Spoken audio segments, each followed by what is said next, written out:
एक था non redox, ये हो गया, बोलो हाँ या ना। लेकिन अभी ये बचा है। कॉपी में लिखिएगा next point, classical method. Copy में लिखिएगा next point, classical method to calculate equivalent weight, to calculate equivalent weight, to calculate equivalent weight. एक लाइन लिखो फिर समझाता हूं, ठीक। आज से कई साल पहले जब लोगों को ये इनफैक्टर वगैरह नहीं पता था, ये पद्धति नहीं पता था, तो वो लोग इक्विवेलेंट वेट को अलग तरीके से देखते थे। उनके हिसाब से इक्विवेलेंट का मतलब क्या है, किसी के समतुल्य। जैसे आप कहते हो ना, अरे तुम्हारे बिहार बोर्ड में 80 आए, सीबीएसई के 90 इक्विवेलेंट है। इक्विवेलेंट का मतलब क्या है? अरे तुम तो हमारे बबलू के इक्विवेलेंट हो। क्या मतलब है इक्विवेलेंट का? उसके इक्वल, हाँ या ना। तो जब आपसे कहा जा रहा है इक्विवेलेंट वेट, मतलब ये कोई ऐसा वेट है जो किसी के इक्विवेलेंट है। अरे बोलो, सब्जी की दुकान को है, उसने 1 किलो का वॉट ना रख के उसने पत्थर रख दिया, और आपने कहा व्हाई दिस पत्थर, उसने बोला because this is equivalent to 1 kg। क्या मतलब है इक्विवेलेंट का? उसके समतुल्य। अरे हाँ या ना? पढ़ा लिखा था सब्जी वाला, हाँ या ना? समझ पा रहे हैं क्या? नीट की तैयारी करता था। खैर प्यारे बच्चों, हम अब क्या निकालने वाले हैं, इक्विवेलेंट वेट। लेकिन अब हमारा तरीका अलग है। ये कुछ ऐसा है कि जैसे आप किसी भी दवाई या किसी भी मर्ज की दवाई लिखते हैं, तो एलोपैथी का तरीका अलग है, होम्योपैथी का तरीका अलग है, आयुर्वेदा का तरीका। काम एक ही कर रहे हैं, मर्ज का इलाज। मर्ज समझते हैं बच्चों? काम एक ही कर रहे हैं, इक्विवेलेंट वेट का कैलकुलेशन, लेकिन अब हमारा तरीका होम्योपैथी मतलब अलग है। अरे हाँ या ना? आज से कई साल पहले लोगों को ऐसा लगता था, जानते हो क्या? लिखो कॉपी में, equivalent weight, equivalent weight. Message वाली इंग्लिश में लिखवाऊं कि इंग्लिश में? इक्विवेलेंट वेट वो वाला वेट, इक्विवेलेंट वेट वो वाला वेट। सर कौन वाला? वो वाला।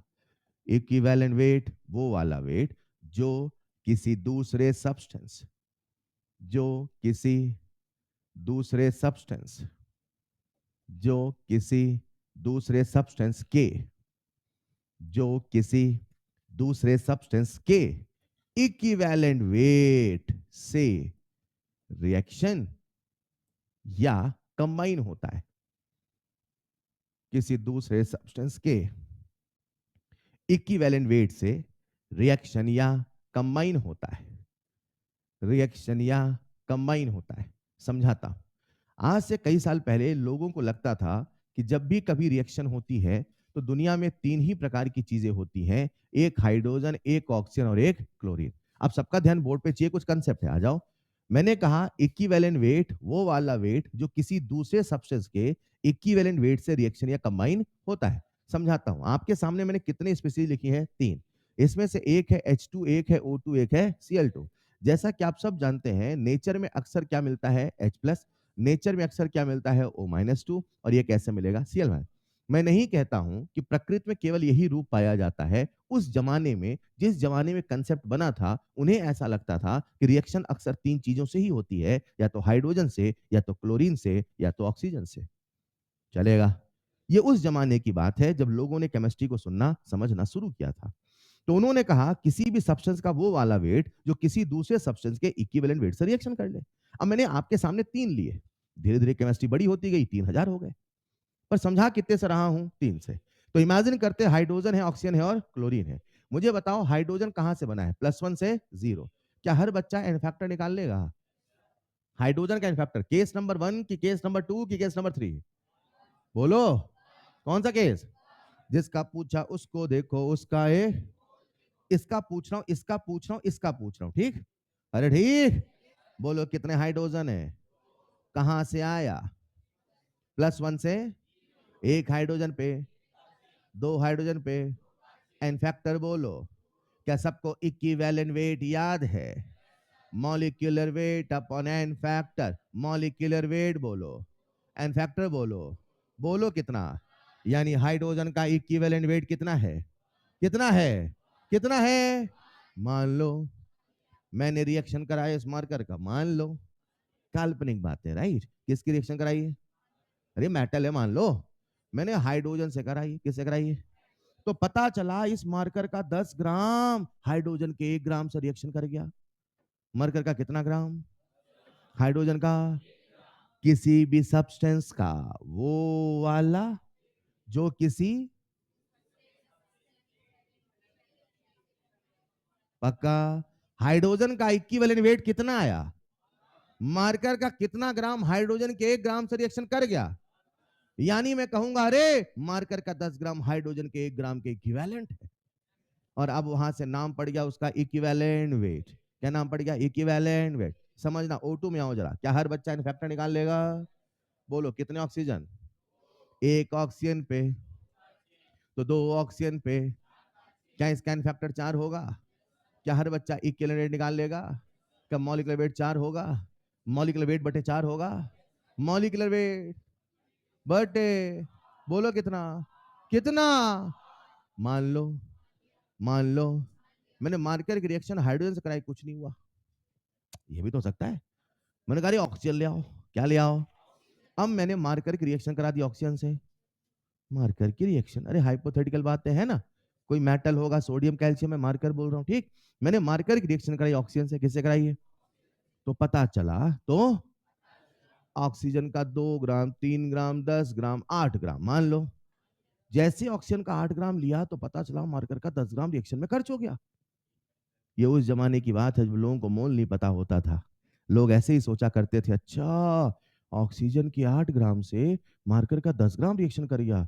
यार मार्कर का 10 ग्राम, ऑक्सीजन का 8 ग्राम, बिहार बोर्ड की 80%, सीबीएसई के 100%। समझ पा रहे हो? अरे हाँ या ना? हम्म, ये पुरानी बात है, अब तो बदल गया है ना, जब से कॉपी लीक का मामला आया था। खैर समझना, उसे बोलते हैं इक्विवेलेंट। क्या बोलते हैं? यानी कि तुल्यांकी। हाँ या ना? आपने कहा अरे सर ऑक्सीजन के 8 ग्राम से मार्कर का 10 ग्राम रिएक्शन कर गया, यानी सर मार्कर का इक्विवेलेंट कितना हो गया? 10। हेलो, मान लो मैंने मार्कर की रिएक्शन कराई ऑक्सीजन से, मान लो, और ऑक्सीजन का मैंने लिया 16 ग्राम। कितना ग्राम? और मार्कर का 20 ग्राम खर्च हो गया। ऑक्सीजन का, मार्कर का, ऑक्सीजन का, मार्कर का। सोचो सोचो सोचो, जब बोल रहे हो तो ऐसे बोलो नहीं, बचपन जैसे जब बोलते थे, पहाड़ा पढ़ते थे, कुछ समझ नहीं आता था। सोच के बोलो ना। बचपन में टेबल ऐसे रटते थे ना। अरे बोलो। वो भी नहीं रटी, खैर। हाँ, तो उसमें लॉजिक नहीं आता था भाई, याद करो जरूरी है, लेकिन अभी सोचना है आपको। ऑक्सीजन का, भूल गए आदि। ऑक्सीजन का नहीं इमेजिन करोगे तो भूल ही जाओगे, आपके दिमाग में चित्र बन गया, भूल ही नहीं सकते हो। देख लेना, ये मैं ऐसे घुमा के क्यों पूछता हूँ, चेक करता हूँ कितने इमेजिन कर रहे हैं। नहीं इमेजिन क्या, भूल जाओगे। आधे भूल गए होंगे। ऑक्सीजन का, ठीक है। मार्कर का, यार ऑक्सीजन का 16 ग्राम, मार्कर का 20 ग्राम। अगर 8 ग्राम होता ऑक्सीजन का तो मार्कर का, मतलब भले इक्विवेलेंट वेट ना हो, वेट कोई भी हो, मैं अपने से इक्विवेलेंट वेट के बराबर सोच सकता हूं। बोलो हाँ या ना? मान लो इस मार्कर की रिएक्शन ऑक्सीजन से नहीं हुई, मान लो, भागे भागे क्लोरीन के पास है, क्लोरीन इधर आओ, हाँ या ना? अब बताओ क्या क्लोरीन का इनफैक्टर बता दोगे? एक क्लोरीन पे एक कांचे, दो क्लोरीन पे, परफेक्ट। क्या इक्विवेलेंट वेट बता दोगे? क्लोरीन का एटॉमिक मास होता है 35.5, तो दो क्लोरीन है तो 71, 35 35 70, आधा आधा 71। ठीक है बेटा। क्या मैं कह दूं इसका जो इक्विवेलेंट वेट होगा वो होगा मॉलिक्यूलर वेट बटे दो? क्या मैं कह दूं ये होगा 71 बटे दो? क्या मैं कह दूं ये होगा 35.5? अरे बोलो ना। केस नंबर 1 हाइड्रोजन रिएक्शन कर गया, कोई समस्या नहीं। केस नंबर 1 नहीं किया तो ऑक्सीजन से, नहीं किया तो क्लोरीन से, नहीं किया किसी और से। उस जमाने में 3 होते थे। अरे डन। आज आप कुछ भी लिख लो, मैंने आज इसका इक्विवेलेंट वेट निकाला, मैं यहाँ पत्थर का लिख देता हूँ बेटा। पत्थर क्या लिख रहा हूँ? पत्थर बना पत्थर -2 से। बोलो नहीं निकाल लोगे क्या? आप जो लिखो उसका निकाल लेंगे सर, हाँ या ना? पर उस जमाने में कितने एलिमेंट थे? 3। अरे मान लो, अब जो कह रहा हूं सुनिएगा, यानी कि मैं ऐसा कह दूं किसी भी सब्सटेंस का वो वाला जो किसी दूसरे सब्सटेंस इक्विवेलेंट वेट से रिएक्शन या कंबाइन होता, यानी किसी भी सब्सटेंस का वो वाला वेट जो हाइड्रोजन के 1 ग्राम, ऑक्सीजन के 8 ग्राम, क्लोरीन के से कंबाइन होता है, वही उसका इक्विवेलेंट वेट कहे। नहीं समझे? पक्का? नेक्स्ट पॉइंट लिखना, equivalent weight of these three substance. पहले इनको लिखो।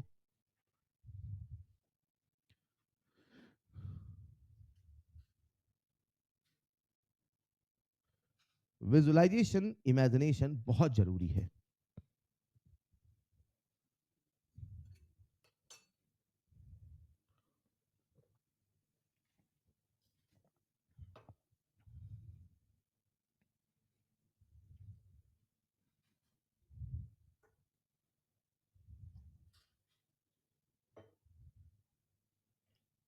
सामने क्यों नहीं बैठते?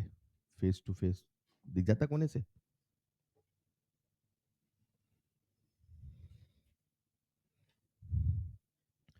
तो अगर कभी आप इक्विवेलेंट वेट को समझें तो पुरानी किताबें कहा करती थी ये वो वाला वेट है जो हाइड्रोजन के 1 ग्राम से कंबाइन होता है, जो ऑक्सीजन के 8 ग्राम से और क्लोरीन के 35.5 ग्राम से। एक बच्चा कहीं दूर कोने मेरी बातों को ध्यान सुन रहा था, वो कहता है, सर लोगों ने जब ये डेफिनेशन बनाया तो उस समय कोई भविष्यवाणी हुई थी क्या?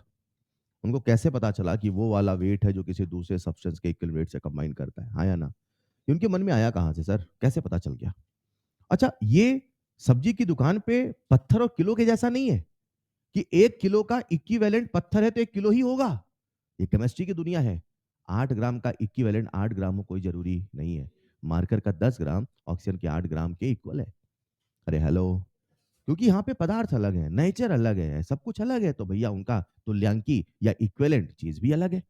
तो बच्चे के मन में सवाल ये उफान मार रहा था कि सर ये कैसे सोचा उन्होंने, कैसे बोला कि वो वाला वेट जो किसी दूसरे सब्सटेंस के इक्विवेलेंट वेट से रिएक्शन करे? बोलो हाँ या ना। वो बताता हूं, उसके पहले स्टेटमेंट लिखिएगा। It means equivalent weight is that weight, it means equivalent weight is that weight, it means equivalent weight is that weight which exactly combines or react with, which exactly combines or react with or react with 1 gram of hydrogen, 1 gram of hydrogen, comma 8 grams of oxygen, 8 grams of oxygen, comma 35.5 grams of chlorine, 35.5 grams of chlorine, 35.5 grams of chlorine। ठीक है? अगर मैं आपसे पूछूं equivalent weight क्या है तो बता दोगे? ये कौन सा वेट है? ये जो हाइड्रोजन के किसी 1 ग्राम नहीं, हाइड्रोजन के 1 ग्राम, ऑक्सीजन के, क्लोरीन के। लेकिन कल जब मैंने रेडॉक्स वाली डेफिनेशन बताई थी उस समय क्या बोला था इक्विवेलेंट वेट क्या है? ये वो वाला वेट है जो किसी भी सब्सटेंस के 1 मोल इलेक्ट्रॉन के आने या जाने से आता है। बोलो हाँ या ना। अब यही वाली बात है कि मर्ज एक है, मर्ज और मर्ज है इक्विवेलेंट वेट का, लेकिन दो पद्धतियों का नजरिया अलग है। एक पद्धति का नजरिया अलग है और दूसरी पद्धति का नजरिया अलग। रेडॉक्स वाले मेथड ने कहा in the terms of electron, लेकिन इस वाले मेथड ने कहा in the terms of equivalent weight. बोलो हाँ या ना। अब ये सोचने का, समझने का विषय है, सर आखिर ऐसा क्यों सोचा उन्होंने, कैसे उनको पता चला ये वो वाला वेट है जो किसी भी सब्सटेंस के इक्विवेलेंट वेट से रिएक्शन करता है? हाँ या ना। उन्होंने कहा इसके पीछे का रीजन है, और रीजन है concept of gram equivalent, concept of. मैं उस कहानी में फिर से लौटता हूं, लेकिन वो एक सवाल जो हमारे मन में है पहले वो समझा देता हूं। आखिर उन्होंने सोचा कैसे, पहले ये समझा दूं और फिर मैं आपको बताता हूं उसमें सवाल कैसे बनेंगे। तो प्यारे बच्चों, आज से कई साल पहले कंसेप्ट आया जिसका नाम था concept of gram equivalent. Concept मतलब मेथड, मतलब विधि, मतलब पद्धति, हाँ या ना। ये कंसेप्ट एक लॉ पे आधारित था, एक नियम पे आधारित था जिसका नाम था law of chemical equivalence. Sir ये क्या है? इसे मैं सरल भाषा में, अपनी भाषा में कहूं तो लॉ ऑफ इक्विवेलेंस कहता है ये न सोचो क्या हुआ। क्या कहता है? ये ना सोचो। सर ने कहा दिस प्लस दिस बना दैट, ये ना सोचो क्या हुआ, ये ना सोचो। ये मेथड कहता है ये ना सोचो क्या हुआ, ये ना सोचो क्यों हुआ, ये भी ना सोचो। सर ने कहा केमिनोफोर ऑक्जेलिक एसिड की रिएक्शन हुई, ये ना सोचो क्या हुआ, ये ना सोचो।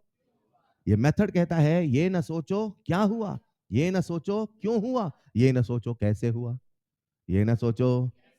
तो सर ये कहता क्या है? ये कहता है जो होना है होने दो। क्या कहता है? जो होना है। ये मेथड कहता है मान लो ए और बीबी की रिएक्शन होके सीसी प्लस डीडी बनता है, मान लो। ये ना सोचो क्या हुआ, ये ना सोचो क्यों हुआ, ये ना सोचो अगर ये हुआ। क्या कहता है वो? क्या हुआ? ये हुआ। ए और बी की रिएक्शन से क्या बना? सी और डी। अगर ये हुआ तो ये लॉ कहता है, ये लॉ कहता है एक बात तो पक्की है, ग्राम इक्विवेलेंट ऑफ ए बराबर ग्राम इक्विवेलेंट ऑफ बी बराबर इक्विवेलेंट ऑफ सी बराबर ग्राम इक्विवेलेंट ऑफ। मोल बराबर नहीं है, इसका ए मोल है तो इसका बी मोल है तो इसका सी मोल है तो इसका, लेकिन ग्राम इक्विवेलेंट सबके। बोलो डन। ये लॉ कहता है ये ना सोचो, ये ना सोचो क्यों हुआ, ये ना सोचो अगर ये, तो ग्राम इक्विवेलेंट ऑफ ए बराबर बी बराबर, सुनो सुनो सुनो बेटा, कंसेप्ट चल रहा, ग्राम इक्विवेलेंट ऑफ ए बराबर, बोलो डन। समझाता हूं, मैंने कहा N2 प्लस H2, क्या बोला? से बना अमोनिया। हेलो, ये ना सोचो क्या हुआ, ये ना सोचो, ये ना सोचो, बोलो क्या कहता है लॉ? ग्राम इक्विवेलेंट ऑफ, अब ए ना बोलो बेटा, N2 बोलो, ग्राम इक्विवेलेंट ऑफ N2 बराबर ग्राम इक्विवेलेंट ऑफ ग्राम, बोलो डन। मैंने आपके सामने एक रिएक्शन लिखा KMnO4 प्लस ऑक्जेलिक एसिड, ये ना सोचो, ये ना सोचो, ये ना सोचो अगर ये हुआ। अगर सवाल कह दिया हुआ तो तुम कहना हाँ हुआ, अरे हाँ या ना, समझ पा रहे हैं क्या? और अगर ये हुआ तो ग्राम इक्विवेलेंट ऑफ KMnO4 बराबर ग्राम इक्विवेलेंट ऑफ, बोलो डन। कल को मान लो सवाल आया कि K2Cr2O7 की रिएक्शन होती है FeO के साथ, मान लो, ये ना सोचो, ये ना सोचो अगर ये, तो ग्राम इक्विवेलेंट ऑफ दिस बराबर दिस बराबर दिस बराबर दिस। नहीं समझे? सबका ग्राम इक्विवेलेंट होना इक्वल, यही है लॉ ऑफ केमिकल इक्विवेलेंस। एक बच्चा मुझसे कहता है सर, क्या कहता है? सर ये ग्राम इक्विवेलेंट क्या है? बेटा जो ग्राम इक्विवेलेंट होता है, कौन? इसका फील तो अभी नहीं कराऊंगा, इसका फील मैं कराता हूं आयोनिक में। कहां कराऊंगा? तो अभी इसके फील के पीछे मत जाना, अभी हमने फील किया इस चैप्टर में इक्विवेलेंट वेट को। इक्विवेलेंट वेट को कब किया यार? क्या यार, क्या करते हो आप लोग? फील किया कि नहीं किया? क्या होता है इक्विवेलेंट वेट? वो वाला वेट जो हाइड्रोजन के 1 ग्राम, ऑक्सीजन के 8 ग्राम, क्लोरीन के, रेडॉक्स वाली डेफिनेशन याद है? अभी इसका मुझसे फील मत पूछना, अभी फॉर्मूला बताऊंगा वो याद करना, ठीक? अरे ठीक। ग्राम इक्विवेलेंट होता है, ग्राम इक्विवेलेंट होता है वेट अपॉन इक्विवेलेंट वेट। क्या होता है?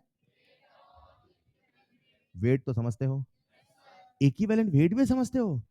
क्या सबको इक्विवेलेंट वेट का फॉर्मूला याद है? Molecular weight upon n factor. सबकी नजरें बोर्ड पे, नजर मत हटाना प्लीज। क्या ये ग्राम इक्विवेलेंट है? ये ना सोचो क्या हुआ, ये ना सोचो, ये ना सोचो अगर ये, तो ग्राम इक्विवेलेंट ऑफ दिस बराबर दिस बराबर दिस बराबर दिस, बोलो डन। ग्राम इक्विवेलेंट का फॉर्मूला क्या? वेट अपॉन इक्विवेलेंट वेट का फॉर्मूला क्या है? मॉलिक्यूलर वेट अपॉन, क्या सबकी नजरें बोर्ड पे हैं? मैं आपके सामने लिखता हूं, प्यारे बच्चों जरा सुनिएगा, ग्राम इक्विवेलेंट का फॉर्मूला याद है क्या? वेट अपॉन, क्या सबको इक्विवेलेंट वेट याद है? Molecular weight upon, molecular weight upon, क्या ये वेट अपॉन मॉलिक्यूलर वेट है? क्या यही मोल है?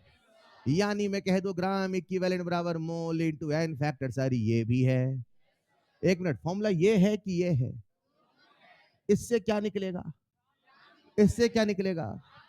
सवाल देगा वेट तो ये वाला लगाना, सवाल देगा मोल, क्या निकालने के लिए? उसके लिए इनफैक्टर पता होना, वो निकालना हमें, चाहे हो नॉन रेडॉक्स, चाहे हो रेडॉक्स, चाहे हो केस 1, केस 2, केस 3, केस 4, याद है? रुको जरा, ये क्या लिखा? अरे सुनो ना, आप लोगों ने कभी न कभी मोलैरिटी का नाम तो सुना होगा, कितनों ने सुना? Raise your hand. Molarity, molarity सुना है क्या? मोलैरिटी का फॉर्मूला होता है मास इनटू एक्सेलरेशन। अच्छा, मोलैरिटी का फॉर्मूला होता है number of moles of solute upon volume of solution litre, हाँ या ना? कौन है मोलैरिटी? ये है कि ये है? सर दोनों का रेशियो है मोलैरिटी, हाँ या ना?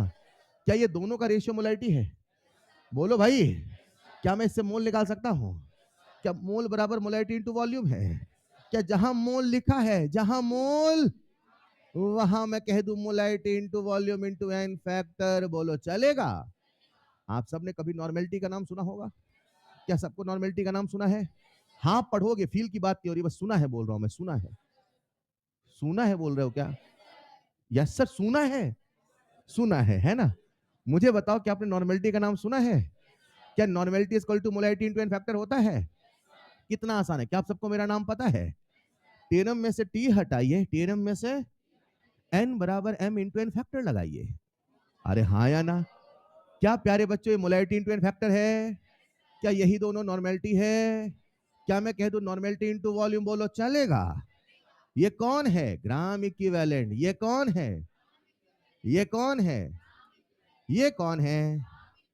क्या मैं कह दूं आप सबके सामने gram equivalent is equal to weight upon equivalent?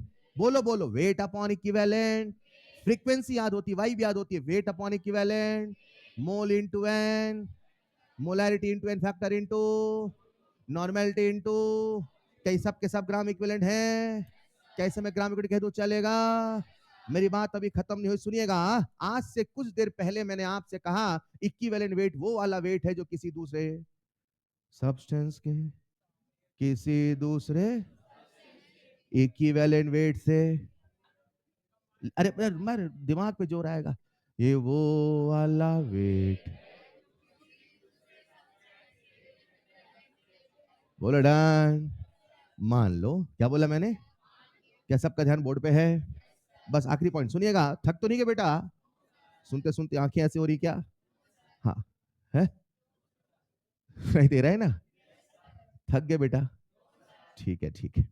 तो प्यारे बच्चों, मान लेते हैं मेरे पास एक मेटल है एम, मान लो, छोड़ो मार्कर है ये, एम फॉर मार्कर, हाँ या ना? चलेगा? इसकी रिएक्शन मैंने कराई ऑक्सीजन से, किससे कराई है? ये ना सोचो, ये ना सोचो क्यों हुआ बेटा, क्या क्यों कैसे, है ना? ये ना सोचो, ये ना सोचो, ये ना सोचो। अगर ये हुआ तो ग्राम इक्विवेलेंट ऑफ मेटल बराबर gram equivalent of, done done. क्या मैं कह दूं वेट अपॉन इक्विवेलेंट वेट, बोलो चलेगा? क्या मैं कह दूं वेट अपॉन इक्विवेलेंट वेट, बोलो चलेगा? मान लो अभी ग्राम इक्विवेलेंट 1, मान लो। नहीं माने? मान लिया? अच्छा एक मिनट, अगर एक मिनट रफ कर रहा हूं, अगर ग्राम इक्विवेलेंट का फॉर्मूला आपको याद है, वेट अपॉन इक्विवेलेंट, और ग्राम इक्विवेलेंट हो गया, मान लो, यानी कि उसका जो वेट होगा, यानी कि उसका जो, वो इक्विवेलेंट वेट के, हाँ यार मैथ पढ़ना सीख गए आप, हाँ या ना? यानी कि उसका जो, वो उसके इक्विवेलेंट वेट के, मान लो इन दोनों की रिएक्शन हुई, मान लो, मान लो इसका ग्राम इक्विवेलेंट 1 है, मान लो इसका ग्राम इक्विवेलेंट भी कितना होगा? इसका 1 है, उसका भी 1 होगा, नहीं उसका थोड़ा कम होगा, हल्का सा, हल्का ज्यादा, हल्का ज्यादा। इसका 1 है तो उसका भी क्या? क्या? इसका 2 है तो उसका, जिनको नींद आए वैसे आंखों में रस्सी बांध के लाया करो और पीछे वाले को दे दिया करो, ऐसे खींचता रहे वो, है ना? इसका ग्राम इक्विवेलेंट कितना है? 1। अरे मान लो इसका कितना होगा? इसका 2 है तो इसका, यार बोल ही नहीं रहे सब लोग हैं। इसका 3 है तो इसका, हाँ या ना? मुझे बताना, अगर दोनों का, हंस लो हंस लो हंस लो पहले, है स्कूल में हंसी आती थी? मैथ के पीरियड में पीछे बैठ के, है किस किस किस ऐसे करते थे? पेट भर के हंस लो पहले, फिर पढ़ लेते हैं। हो गया? आ जाइए। मेटल की रिएक्शन किससे हो रही है? ऑक्सीजन से। तो क्या दोनों का ग्राम इक्विवेलेंट इक्वल होगा? बोलो ना। अगर दोनों का ग्राम इक्विवेलेंट इक्वल है, ये कहने का मतलब है कि मान लो इसका ग्राम इक्विवेलेंट 1 है, तो मैं कह दूंगा सर इसका जो वेट होगा वो इसके इक्विवेलेंट वेट के बराबर, तो इसका भी जो वेट होगा इसके इक्विवेलेंट वेट के बराबर, डन। यानी मैं ये भी तो कह सकता हूं सर, अगर मुझे मोल नहीं आता, समझना, तो मोल नहीं आता तो ये नहीं कह सकता सर अगर रिएक्शन होगी तो इसका जो रिएक्शन होगा, इसका जो इक्विवेलेंट वेट होगा इसके इक्विवेलेंट वेट से रिएक्शन करेगा, हाँ या ना? इसीलिए इन्होंने नियम बनाया, किसी भी सब्सटेंस का वो वाला वेट, किसी भी सब्सटेंस का जो किसी दूसरे सब्सटेंस के इक्विवेलेंट वेट से रिएक्शन करता है, वही इक्विवेलेंट वेट का है। बोलो डन। सारी बातों की एक बात, सारी बातों की इक्विवेलेंट वेट, वो वाला वेट। जो हाइड्रोजन के 1 ग्राम, ऑक्सीजन के 8 ग्राम, क्लोरीन के 35.5 ग्राम से रिएक्शन करता है। क्या सबको लॉ ऑफ इक्विवेलेंस याद रहेगा? क्या सबको ग्राम के फॉर्मूले याद रहेंगे?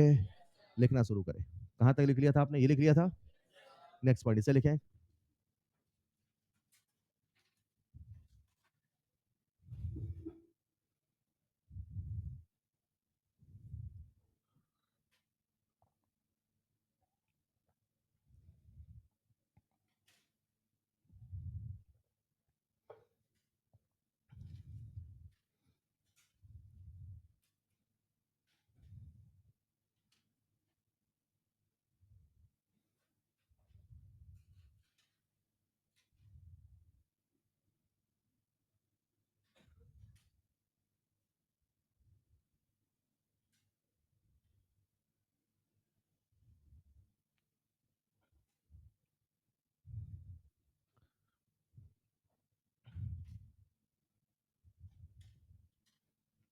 मोल इक्वल नहीं होगा, वेट इक्वल नहीं होगा, लेकिन लॉ ऑफ इक्विवेलेंस कहता है ग्राम इक्विवेलेंट सबका इक्वल ही होगा।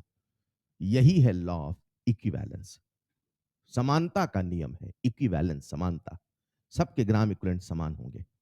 1 है तो सबका 1 होगा, 2 है सबका 2 होगा, 3 है तो सबका 3 होगा।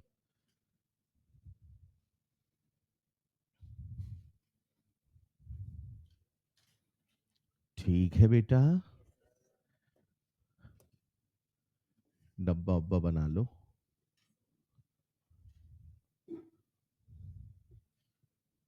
नेक्स्ट पॉइंट में वो जो छोटे छोटे डेरिवेशन है वो मत लिखना, सीधे मेन फॉर्मूला लिखना। इलेक्ट्रो आयनिक आते आते सब रट जाता, मत घबराओ। यहां फिर वही रिपीट, ये यहां शुरू होके खत्म हो रहा है क्या? ये तो केवल अभी ट्रेलर भी नहीं है। समझ पा रहे हैं क्या? ये इतनी बार आएगा कि रट जाएगा, तो डेरिवेशन मत लिखना प्लीज। बढ़ू आगे, लिख लो नेक्स्ट पॉइंट। ये लिख, ये डब्बा लिख लो बस। Gram equivalent equal to weight upon, केवल ये डब्बा। तो डब्बा के अंदर वाला, ऑफ कोर्स अंदर वाला भी लिखना है। ऐसे डाउट पूछते हैं आप, आपके लेवल तक जाके सोचता हूं आप क्या सोचते होंगे।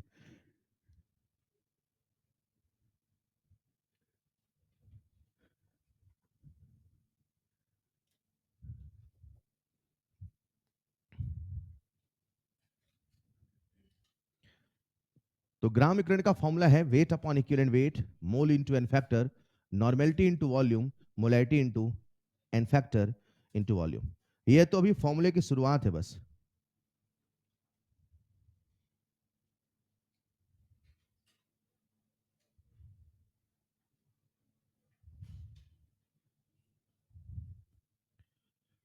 ये तो भी ग्राम इक्विवेलेंट के फॉर्मूले की शुरुआत है। ग्राम इक्विवेलेंट इतने फॉर्मूले आएंगे कि बोर्ड भर जाएगा, सब ग्राम इक्विवेलेंट है। और कुछ नहीं करना, मोल का सवाल दे तो मोल वाला, मोलैरिटी का सवाल दे मोलैरिटी वाला, नॉर्मेलिटी का सवाल दे नॉर्मेलिटी वाला, वेट का सवाल दे, बोलो डन। अब जो सिखा रहा था उसमें लौटता हूं, ठीक। हम क्या सीख रहे थे? Equivalent weight. मैंने सवाल का जवाब दिया, यही डेफिनेशन क्यों बनाई? क्या सबको जवाब मिल गया? यही डेफिनेशन इसलिए बनाई, जब ये होगा तभी ग्राम इक्विवेलेंट होगा। अरे चलेगा। अब ठीक है साहब, ये डेफिनेशन है, सवाल कैसे बनता है समझाता हूं।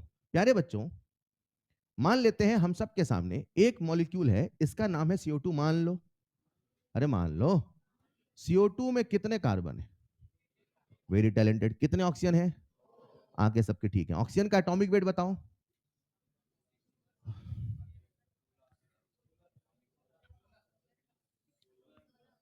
सर आप बताओ ना, मुझसे क्या पूछ रहे हो? आपको लगता है मैं नहीं आता? आपको आता तो आप बताओ। ऑक्सीजन का एटॉमिक वेट क्या है? कितने ऑक्सीजन है? तो कितना हो गया? कार्बन कितना होता है? एक लाइन कहने वाला कह दो।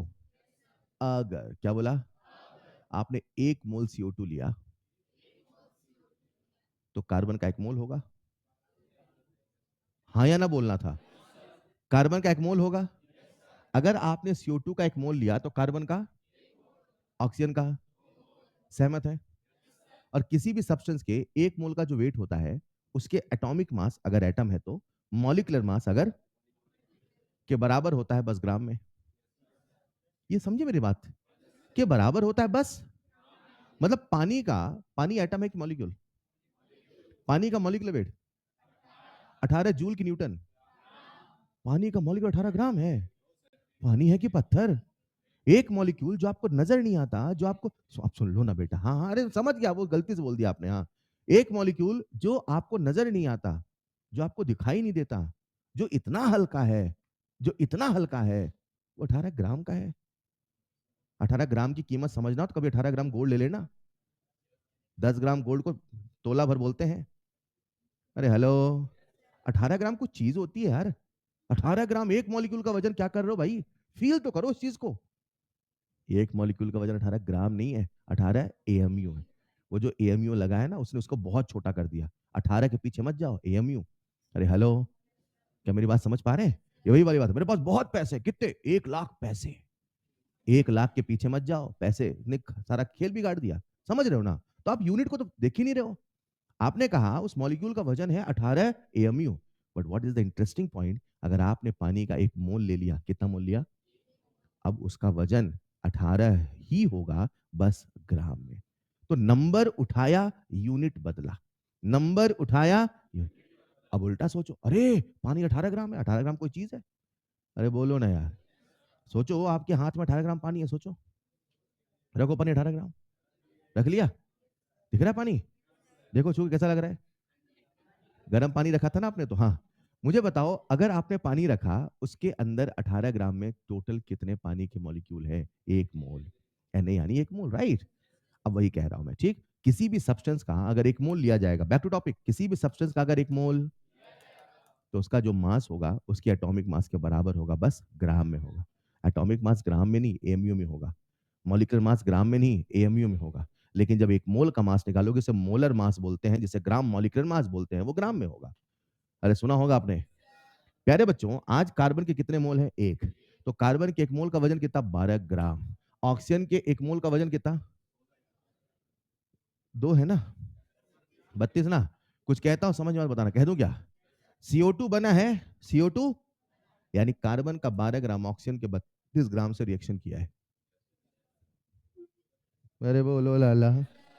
लिख देता हूं, कार्बन का 12 ग्राम ऑक्सीजन के 32 से ऐसे मत बोलो बेटा, पूरा बोलो, से रिएक्शन किया है, हाँ या ना? ऑक्सीजन का कितना ग्राम? 32। कार्बन का कितना ग्राम? मुझे वो वाला वेट सोचना है जो ऑक्सीजन के 8 ग्राम से रिएक्शन करता। कितने ग्राम से? ऐसे कैसे बता दें? 12 से 32, तो 8 से, अच्छा ऐसे ऐसे जोड़ दो तो 8 बन जाएगा है। कैसे करोगे? अगर आप ये कहते हैं कि 32 ग्राम से 12 ग्राम जुड़ रहा है, 32 ग्राम से 12 ग्राम जुड़ रहा है, तो सोचो 8 ग्राम से कितना जुड़ता। कैसे बता दिए? अरे ऐसे नहीं बताए क्या? अच्छा, 32 ग्राम ऑक्सीजन से 12 ग्राम कार्बन, तो 1 ग्राम ऑक्सीजन से, बोलो बेटा ठीक है? 1 ग्राम चाहिए कि 8 ग्राम? बोलो बेटा, 8 ग्राम से कितना? 8 × 12/32, 8 चौको 32, 4 तिहाई 12, 3 ग्राम कार्बन। डन। ये कार्बन का क्या निकाला है आपने? क्या निकाला ये? क्या निकाल दिया ये, पता नहीं क्या निकल गया। फोर्स है कि मोमेंटम है? ग्राम इक्विवेलेंट है। रुको रुको रुको, ये डेफिनेशन नहीं याद कर रहे हो, ये क्या है बेटा? ये क्या है बेटा?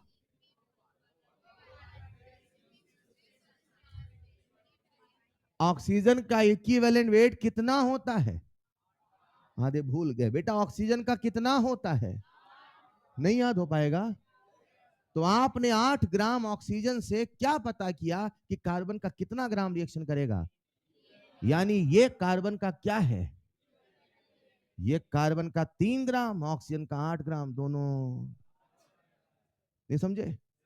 कई बार नहीं कहते मेरा इतना ही काफी है तेरे लिए, ये वही कह रहा, मेरा इतना ही काफी है तेरे लिए, हाँ या ना? वही वाली तो बात है। कार्बन का कितना ग्राम? 3। ऑक्सीजन कितना ग्राम? 8। समझ पा रहे हो क्या? कार्बन क्या कह रहा है ऑक्सीजन से? मेरा इतना ही काफी है। इक्विवेलेंट मतलब समतुल्य। Is this clear? अगला आप करेंगे क्या? तो लिख लो, सवाल के रूप में लिखो कैलकुलेट। इसको अभी आप खुद से करना। Calculate, calculate equivalent wait, calculate equivalent weight of underlined element. अब मैं आपसे किसी एटम का पूछ रहा हूं, किसी एलिमेंट का पूछ रहा हूं, मॉलिक्यूल का नहीं, रिएक्शन का नहीं। Calculate equivalent weight of underlined element. तो सबसे पहला वही CO2 जो आपने सीखा, कार्बन का बताओ। करो ट्राई फिर से एक बार खुद से, लिखो अच्छे से, पूरा सॉल्व करो, सोचो कैसे सर ने सोचा था।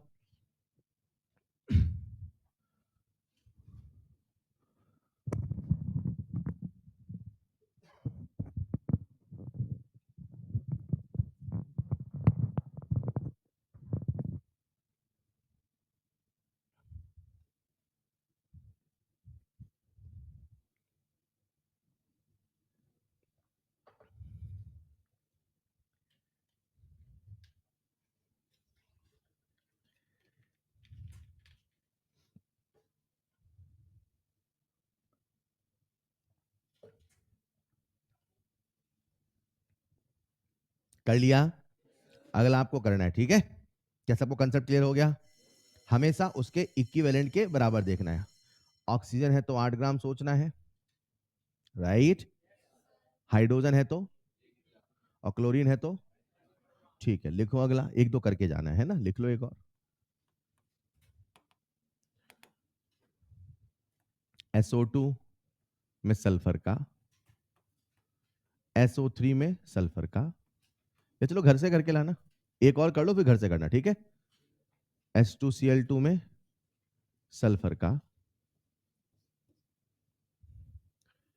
H2Cl2 में सल्फर का, CaH2 में कैल्शियम का, CaH2 में कैल्शियम का, NaCl में Na का। कर लोगे? चलो कर लो फटाफट। तो प्यारे बच्चों, ये है कहानी इक्विवेलेंट वेट की।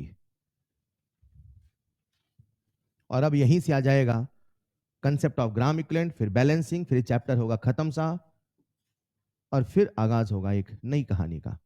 क्योंकि बेल हो चुका है, तब तक मैं आपके लिए नेक्स्ट क्लास का होमवर्क लिख देता हूं। प्यारे बच्चों, हाँ मैं जानता हूं संडे को आपका पेपर है और कल आपकी क्लासेस नहीं है, ये भी एक सच है। बोलो। तो आपको सबसे पहले पेपर की तैयारी करना है, हाँ 100% सही है। आपको पूरा दम लगा के करना है, 100% सही है। लेकिन आपको पेपर की तैयारी करते करते थोड़ा थोड़ा होमवर्क भी करना है। कुछ नहीं तो एटलीस्ट नोट्स का रिवीजन कर लेना, और बाकी सब पेपर के बाद कर लेना। तो आपका जो होमवर्क रहेगा, मैं कह रहा हूं पहला फोकस पेपर ही रहे, लेकिन अगर समय मिले तो नोट्स का रिवीजन वाला आज और कल में कर लेना, ठीक है? तो सबसे पहला आपका काम रहेगा, नोट्स रिवीजन बढ़िया से अच्छे से लिख लिख के 2 बार 3 बार याद हो जाए। मेहनत करोगे तो ही आएगा प्यारे बच्चों। उसके बाद आपको करना है एक्सरसाइज 1, 1 से लेके 30 तक। फिर आपको करना है एक्सरसाइज 2, सारे सवाल बनते हैं, बीच में कुछ एक नहीं बनेंगे तो डिस्कस करेंगे। फिर आपको करना है ELP 1 से लेके 5 तक। इतना होमवर्क आपको करना है। अगर कल नहीं कर पाए तो कल केवल रिवीजन कर ले। पेपर के बाद जब संडे को आए तो शाम को आप बोर ना हो, ये सारा होमवर्क खत्म कर ले। पेपर खत्म हो जाता है, उसके बाद भी तो समय होता है।